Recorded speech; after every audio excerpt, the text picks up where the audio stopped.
अगला प्रश्न है हमारा, दूध में पाए जाने वाले अवयव और उन अवयवों से हमें क्या लाभ है या उन अवयवों की क्या उपयोगिता है उसे समझाइए। पहले मैं आपको बता दूं कि दूध आपने देखा होगा सफ़ेद रंग का होता है। क्या हम इसके आर पार देख सकते हैं? तो हम कहेंगे नहीं देख सकते। इसलिए दूध अपारदर्शी द्रव है जो वसा, प्रोटीन, लैक्टोज अर्थात शर्करा अर्थात कार्बोहाइड्रेट, खनिज पदार्थ और जल से मिल करके बना होता है। दूध में ये जो अवयव मैंने अभी बताए ये सभी समान मात्रा में नहीं होते हैं, इनमें भिन्नता पाई जाती है। ये भिन्नता पशुओं को खिलाए जाने वाले चारे, उस पशु की उम्र, वहाँ की जलवायु जहाँ पशु रहता है इत्यादि से होता है। अर्थात इनकी जो भिन्नता होगी वो पशु के प्रकार, पशु की उम्र, वहाँ की जलवायु या पशु को क्या चारा खिलाया जाता है इस पर निर्भर करता है। मुख्यतः दूध के जो अवयव हैं उनको उनकी उपस्थिति के आधार पर दो भागों में बांटा गया है, वसा एवं वसा रहित ठोस पदार्थ, वसा और वसा रहित ठोस पदार्थ, जैसे कि अपनों ने उसके व्यापारिक परिभाषा में पढ़ा था। और इन दोनों के लिए वाहक का जो कार्य करता है वह जल है। अर्थात वसा और वसा रहित ठोस पदार्थों के लिए जल एक वाहक का कार्य करता है। और दूध में पाए जाने वाले जो अवयव हैं उनका हम वर्णन निम्न प्रकार करेंगे। तो सबसे पहले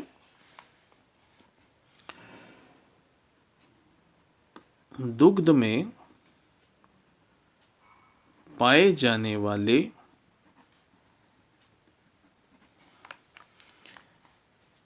अवयवों को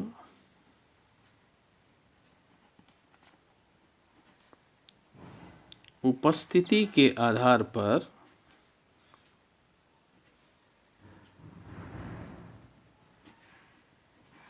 दो भागों में बांटा गया है।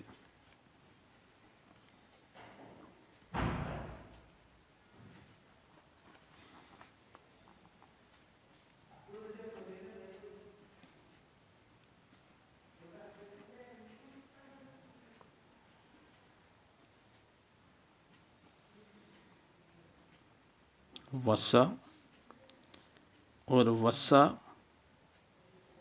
रहित ठोस पदार्थ।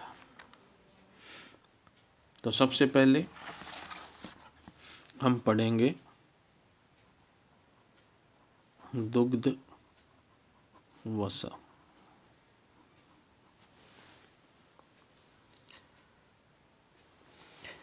दुग्ध वसा दूध का एक प्रमुख अवयव है जो कि सबसे अधिक भिन्नता रखता है। वसा दूध में पायस अर्थात इमल्शन के रूप में उपस्थित रहता है, इसलिए यह आसानी से पच जाता है। अगर आपने देखा हो हम घी खाते हैं, घी है वह भी वसा है, लेकिन वो पायस के रूप में, इमल्शन के रूप में नहीं पाया जाता है और वह देर से पचता है। लेकिन वसा के अंदर जो दूध के अंदर जो वसा है वह इमल्शन के रूप में उपस्थित रहता है, इसलिए यह आसानी से पच जाता है। और दूध में उपस्थित जो वसा है वो छोटी छोटी नन्ही नन्ही गोलिकाओं के रूप में पाई जाती है, जिसे हम आसानी से क्रीम के रूप में निकाल लेते हैं या दही में हम मक्खन के रूप में इकट्ठा करके निकाल सकते हैं। दूध की वसा में मुख्य अवयव वास्तविक वसा ट्रू फैट, फास्फोलिपिड, स्टीरोल तथा स्वतंत्र वसीय अम्ल पाए जाते हैं। तो दूध वसा में 4 तरह के प्रमुख अवयव हैं, वास्तविक वसा, फास्फोलिपिड, स्टीरोल और स्वतंत्र वसीय अम्ल। दूध वसा के अंदर जो अम्ल होते हैं, वसीय अम्ल, उनमें सर्वाधिक होता है ओलिक अम्ल 33%, और दूसरे नंबर पे जो अम्ल पाया जाता है वो पाया जाता है पामेटिक अम्ल, जो 25% पाए जाते हैं। दूध वसा में लगभग 43% असंतृप्त वसीय अम्ल और 57% संतृप्त वसीय अम्ल पाए जाते हैं। वसा ऊर्जा का एक अच्छा स्रोत होता है और 1 ग्राम दूध वसा से 9.3 कैलोरी ऊर्जा प्राप्त होती है, और लगभग 55 से 60% दूध की ऊर्जा केवल दूध की वसा से आती है। वसा में घुलनशील vitamin A, vitamin A, vitamin D, vitamin E और विटामिन के प्रचुर मात्रा में पाए जाते हैं। सामान्यतः गाय के दूध में 4.8%, मुर्रा भैंस के दूध में 7.6% और मानव दूध में 3.7% वसा पाई जाती है। ये जो बातें अभी बताई हैं, ये एक लाइन के प्रश्नों के लिए बहुत इम्पोर्टेंट है। इसे अच्छी तरह से आप लोग याद करेंगे। दूध वसा,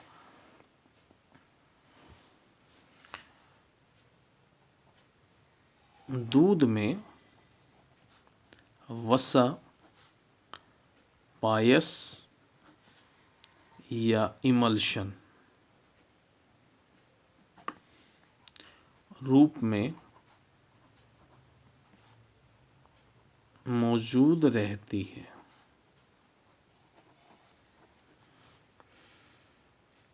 इसलिए आसानी से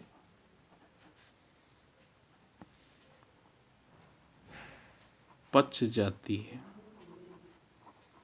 पहली बात, दूध में उपस्थित वसा छोटी छोटी गोलिकाओं के रूप में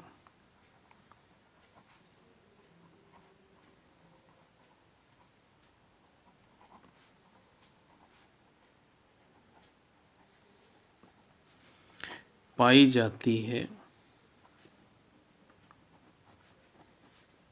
जिन्हें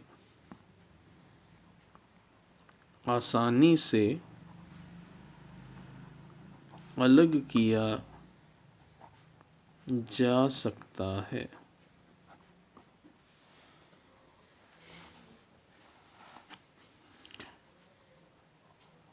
दूध की वसा के मुख्य अवयव, नंबर 1 वास्तविक वसा,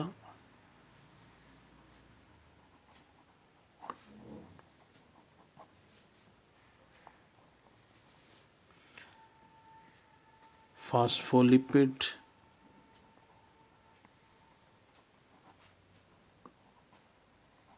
वसा के प्रकार हैं ये, कि वसा दूध के अंदर किन किन प्रकारों के रूप में मौजूद रहती है।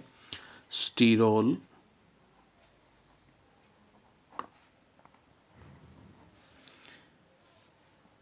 तथा स्वतंत्र वसीय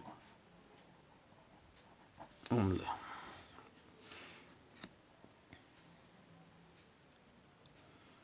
स्वतंत्र वसीय अम्ल 2 प्रकार के हैं। एक हम बोलते हैं असंतृप्त वसीय अम्ल, और दूसरे होते हैं संतृप्त वसीय अम्ल।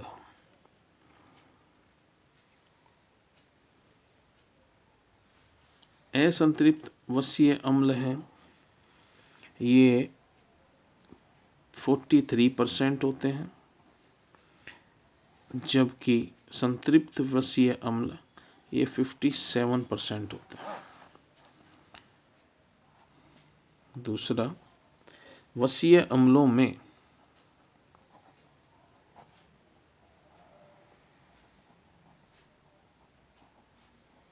सबसे अधिक पाए जाने वाला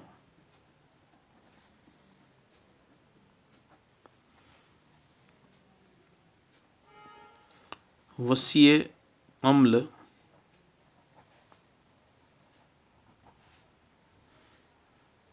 मैं पहले बता चुका हूं कौन सा है, ओलिक अम्ल है। जिसकी मात्रा लगभग 33% है तथा इसके पश्चात सर्वाधिक मात्रा में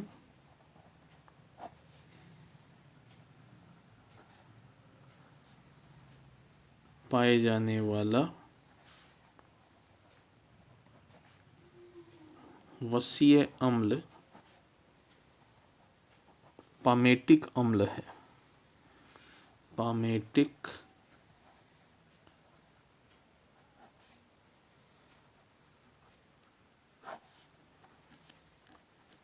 जिसकी मात्रा 25% है।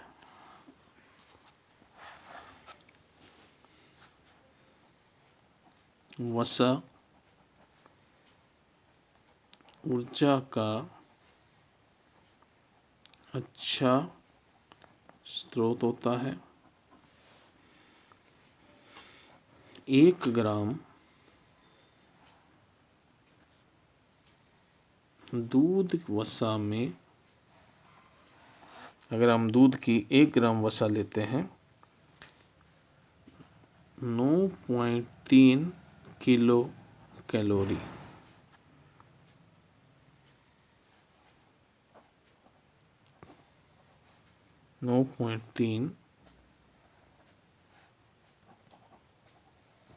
कैलोरी ऊर्जा प्राप्त होती है। 1 ग्राम दूध वसा से 9.3 कैलोरी ऊर्जा प्राप्त होती है। अर्थात हम जो दूध लेते हैं उस दूध से हमें काफ़ी ज़्यादा मात्रा में ऊर्जा प्राप्त होती है। इसके अलावा दुग्ध वसा में घुलनशील, दूध में वसा में घुलनशील विटामिन जैसे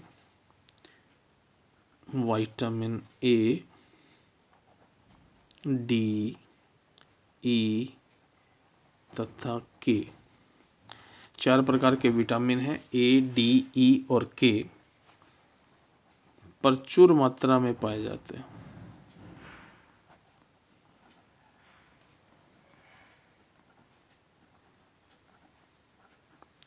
विटामिन ए की कमी से रतौंधी रोग हो जाता है। डी से रिकेटस रोग हो जाता है कमी से, डी की कमी से रिकेटस रोग, ए से रतौंधी रोग, के से रक्त का थक्का नहीं बनना, तो प्रचुर मात्रा में पाए जाते हैं। इसके अलावा गाय के दूध में वसा 4.8% होती है। मुर्रा भैंस के दूध में वसा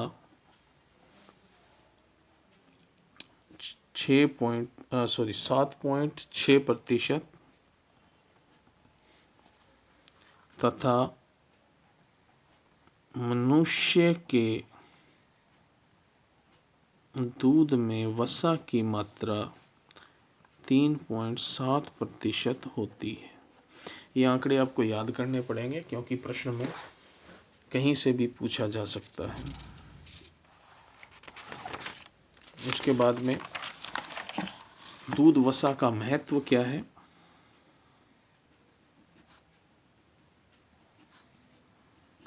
क्योंकि हमने इसके अवयव भी पढ़ने हैं, उनका महत्व भी पढ़ना है। ज़्यादातर भारतीय हैं वो शाकाहारी हैं और लगभग हर घर में दूध पीते हैं या दूध से बने हुए व्यंजन या अन्य पेय पदार्थ पिए जाते हैं और इन भोजन में पशु वसा का मुख्य स्रोत है। दूध है वो पशु वसा का एक मुख्य स्रोत है। घी से कार्बोहाइड्रेट की तुलना में 2.25 गुना अधिक ऊर्जा प्राप्त होती है। आप याद कर लें अच्छी तरह से, अगर 1 ग्राम कार्बोहाइड्रेट लेते हैं और 1 ग्राम आप वसा लेते हैं तो वसा से प्राप्त होने वाली ऊर्जा का मान कार्बोहाइड्रेट के 1 ग्राम से प्राप्त होने वाली ऊर्जा से 2.25 गुना ज़्यादा ऊर्जा प्राप्त होती है। दूसरा, दूध वसा के जो अवयव हैं जैसे फास्फोलिपिड हैं वो बहुत ज़्यादा इम्पोर्टेंट हैं। उनसे हमें बहुत लाभ होते हैं। जैसे रक्त का स्कंदन है उसमें वो सहायक होता है। ऊतकों की चय उपचय क्रियाओं में सहायक होता है। वसा प्रोटोप्लाज्म की संरचना का प्रमुख अवयव है। यह प्रजनन व शरीर विकास दोनों में सहयोग देता है। यह कोशिकाओं के पोषण का कार्य करता है। लेसिथिन दुग्ध वसा को सुरक्षित रखने में मददगार है। ये जो फास्फोलिपिड है, एक फास्फोलिपिड का नाम है लेसिथिन, वो दूध की वसा को खराब नहीं होने देता और दूध की वसा से शरीर, क्योंकि आपको पता है दूध की वसा में विटामिन ए, डी, ई के पाए जाते हैं और कोलेस्ट्रॉल भी होता है, वो प्राप्त होते हैं। दूध वसा शरीर के लिए आवश्यक, हमारे शरीर के लिए जो आवश्यक वसीय अम्ल हैं जैसे लिनोलेइक अम्ल, वो भी दूध वसा में पाया जाता है। इसमें कम द्रवणांक बिंदु वाले वसीय अम्ल होने के कारण पाचन संस्थान में इनका पाचन शीघ्र हो जाता है।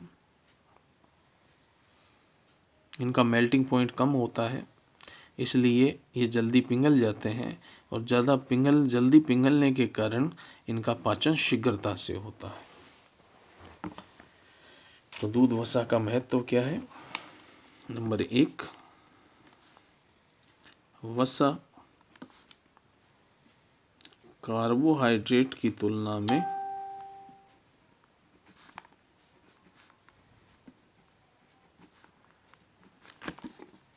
दो 2.25% ज़्यादा ऊर्जा देती है। दूसरा, हम कह सकते हैं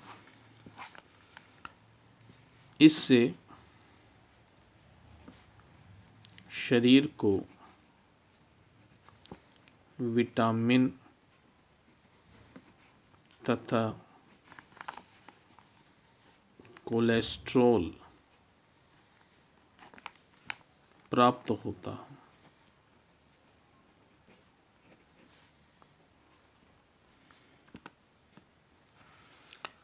इनमें शरीर के लिए आवश्यक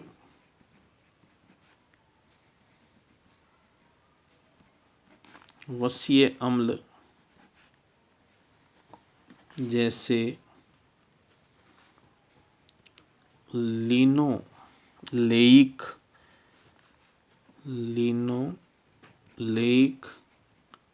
अम्ल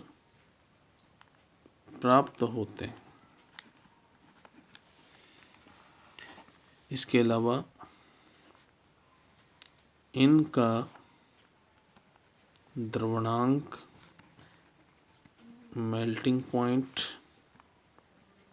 कम होने के कारण शीघ्रता से पचते हैं।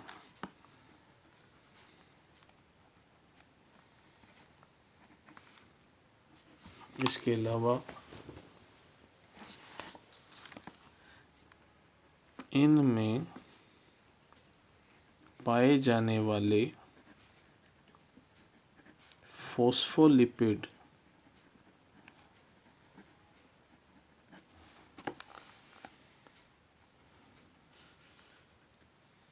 कई कार्य करते हैं।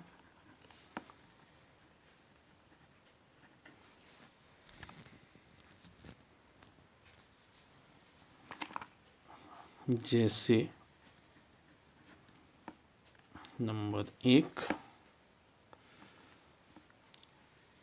रक्त स्कंदन में सहायक, ये रक्त स्कंदन में सहायक होते हैं। ऊतकों के चयापचय में सहायक, जो मेटाबॉलिज्म होते हैं उसमें सहायक होते हैं। वसा प्रोटोप्लाज्म की संरचना का प्रमुख अवयव, जो कोशिकाओं के अंदर रस भरा रहता है उस प्रोटोप्लाज्म का मुख्य अवयव है। ये प्रजनन तथा शरीर के विकास दोनों में सहयोग करता है। ये सारे गुण 1, 2, 3, 4 जो हमने बताए ये फास्फोलिपिड के गुण हैं, जो वसा का एक पार्ट है। इसके अलावा ये कोशिकाओं के पोषण का कार्य भी करता है।